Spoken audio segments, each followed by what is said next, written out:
Bienvenue dans cette petite présentation qui concerne les bases de la modélisation. Donc la modélisation, c'est un langage qui comprend une grammaire, les 6 structures de base que nous allons voir, et du vocabulaire, les symboles que l'on va utiliser pour dessiner. Commençons. La chaîne, c'est la première structure. Ça veut dire qu'une activité doit être terminée pour pouvoir passer à l'activité suivante. Donc une tâche est terminée, quand elle est finie, on peut passer à la tâche suivante. Quand celle-ci est finie, on passe à la tâche suivante. Tu as ici un exemple pour un examen, par exemple, je lis la consigne, ensuite je réfléchis, ensuite j'écris la réponse, ensuite je relis la réponse, ensuite je rends l'examen. La chaîne, c'est ce vers quoi tend tout manager de processus. Ça coule du début à la fin, sans interruption, c'est clair, c'est net, c'est précis, il n'y a pas d'exception, il n'y a pas à gauche, à droite, on va tout droit.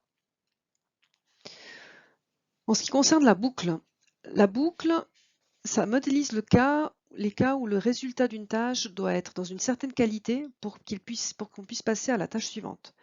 Il y a donc un contrôle. Un point de contrôle, c'est ce losange ici, qui va contrôler la qualité de l'output de la tâche. Et si c'est OK, on passe à la tâche suivante. Si c'est pas OK, on revient en arrière et on refait la tâche précédente. Ce type de boucle s'appelle aussi une boucle de contrôle. Et les managers de processus aiment bien aussi trouver des boucles dans les processus parce que c'est un réel potentiel d'optimisation. Dans un monde parfait, on élimine cette boucle et on en fait une chaîne parce que la qualité est toujours suffisante pour passer à la tâche suivante.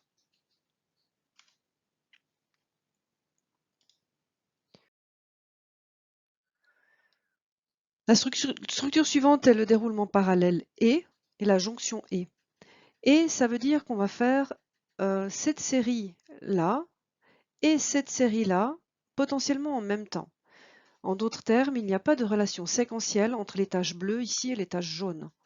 Donc on peut très bien faire, on commence par la tâche A, ensuite on fait la tâche X, ensuite on fait la tâche Y, on fait la tâche B, la tâche C et la tâche Z. Il n'y a pas de séquence entre les deux. Par contre, A, B, C sont réalisés de manière séquentielle, de même que X, Y et Z, mais les deux peuvent se dérouler en parallèle. La jonction et, ici symbolisée par un point ou par rien, quand on joint simplement les deux lignes comme ça veut dire que toutes les activités qui sont là, toutes les tâches qui sont là doivent être terminées pour pouvoir passer à une suite commune. Dans cet exemple-là de la consigne, ça veut dire aussi que je ne peux pas boire de l'eau avant d'avoir taillé mon crayon. Il faut que je taille mon crayon d'abord et je bois de l'eau ensuite. Par contre, je peux réfléchir quand je veux par rapport à ces deux tâches-là.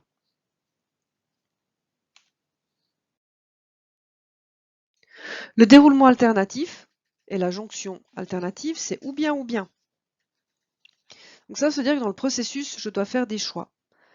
Et des choix qui vont donner des chemins différents pour continuer. C'est symbolisé par un losange, donc un choix ou un point de décision, c'est toujours un losange. Et c'est une question qui nécessite au moins 2 réponses. Donc on dit que les points de décision doivent toujours être modélisés, enfin documentés. On doit avoir la question et les réponses, ou alors des réponses qui induisent la question. Je lis la consigne, soit je connais la réponse et je réponds, soit je ne connais pas la réponse et je ne réponds pas. Le déroulement alternatif implique qu'on ne peut prendre qu'un seul chemin. On ne peut pas prendre les deux. Prendre les deux, c'est exclu. On peut rejoindre des déroulements alternatifs sur une suite commune, comme ici. Je lis la consigne, je connais la réponse, je réponds et je termine l'examen. De ce côté-là, je lis la consigne, je ne connais pas la réponse, je ne réponds pas et je termine l'examen.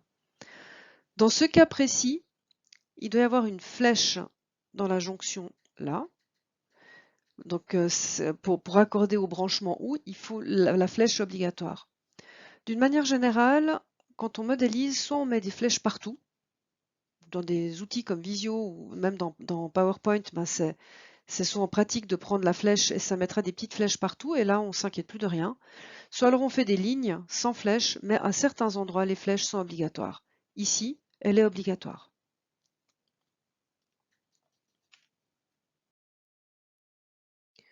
Donc on a vu les 6 structures, les 6 formes grammaticales possibles. Et maintenant, le vocabulaire, ce sont les symboles ou les formes. Le rectangle symbolise toujours la tâche. Quelle que soit la convention de modélisation, la tâche sera un rectangle. Et la tâche, c'est toujours verbe-objet. On va lire un document, ou exécuter une tâche, ou répondre à la question. Donc les mots qu'on utilise sont importants. Si on indique dans la tâche présentation, lecture, exécution, c'est pas suffisant et c'est compté comme faux. C'est toujours verbe-objet. Une tâche, c'est une action, c'est quelque chose qui se passe, donc ça doit être verbe-objet et j'insiste. Le point de décision ou le choix, comme je l'ai dit précédemment, c'est toujours un losange, aussi quelle que soit la convention de modélisation, et elle doit toujours avoir au moins 2 sorties. Elle peut en avoir plus, mais elle doit en avoir toujours au moins 2. Et les sorties doivent être documentées, c'est-à-dire qu'on va soit écrire au milieu du losange la question et mettre un point d'interrogation, et répondre à cette question sur les lignes. Par exemple, OK, point d'interrogation, OK, note OK. Ou le contraire, plutôt OK ici et note OK là. Quelle couleur? Jaune, vert. L'input et l'output. L'input et l'output symbolisent le début et la fin du processus. Donc le déclencheur du processus et le résultat du processus à la fin. C'est symbolisé dans un ovale et ça doit être toujours documenté pour dire qu'est-ce qui démarre le processus et quel est le résultat à la fin. Par exemple, demande client comme en input, ensuite on réalise la demande du client et à la fin, demande client satisfaite, par exemple.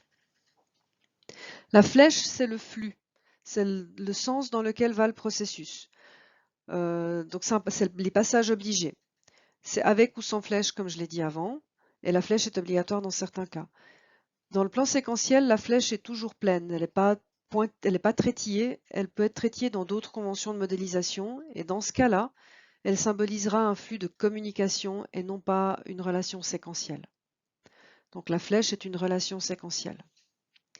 La jonction et le branchement et, on peut faire une petite pastille ou alors ne rien mettre du tout. Et voilà, tu sais maintenant comment modéliser, comment dessiner un processus. Il reste encore à respecter quelques règles pour que ce soit joli et facile à lire. La première règle, c'est que les lignes de flux ne se croisent pas. Donc on va vers le bas, enfin on va de manière horizontale ou verticale, mais ça ne se croise pas et ça ne va pas en diagonale. Comme ça, il n'y a pas besoin de faire un effort pour voir le sens du processus. Les symboles se lisent toujours de haut en bas. Il faut décrire les sources et les arrivées, donc les input-output. Il faut dire où commence le processus et où il se termine. Il faut toujours documenter les sorties de type OU, donc les losanges. Et la tâche, c'est toujours verbe plus objet.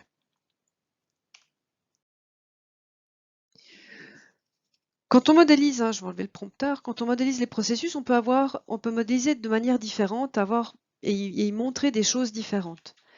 Si on n'y met que les tâches, qu'est-ce qu'on fait? L'ordre dans lequel on fait les choses. Donc uniquement les tâches, ça s'appelle une vue processus. On ne sait pas qui fait, on ne sait pas quels sont les moyens matériels, peu importe, on s'en fiche quelque part, on veut juste les tâches les unes après les autres, c'est une vue processus pure. Si on ajoute à cette vue les exécutants, donc qui le fait, on obtient une vue organisation. Ça, c'est une manière de le montrer, de le dessiner, c'est de mettre dans notre tâche qui l'a fait en haut, dans la moitié supérieure de la tâche. Et si on y ajoute encore les moyens matériels et ou les moyens informatiques, eh ben on ajoute, vous voyez ici, tu vois ici on a ajouté en dessous le système informatique. Donc ici on a une vue où on a la tâche, on a l'exécutant et on a le moyen matériel. Voilà un exemple de vue processus. Ici n'est modélisé que ce qu'il y a à faire.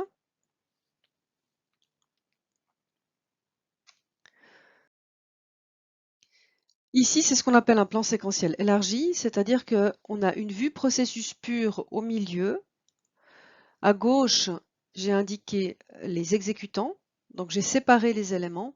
Et à droite, il y a un espace pour mettre des commentaires ou des remarques ou des précisions sur les tâches qui sont ici. Ça s'appelle un plan séquentiel élargi où on a une vue processus avec la vue organisation et des détails, mais séparés en colonnes différentes.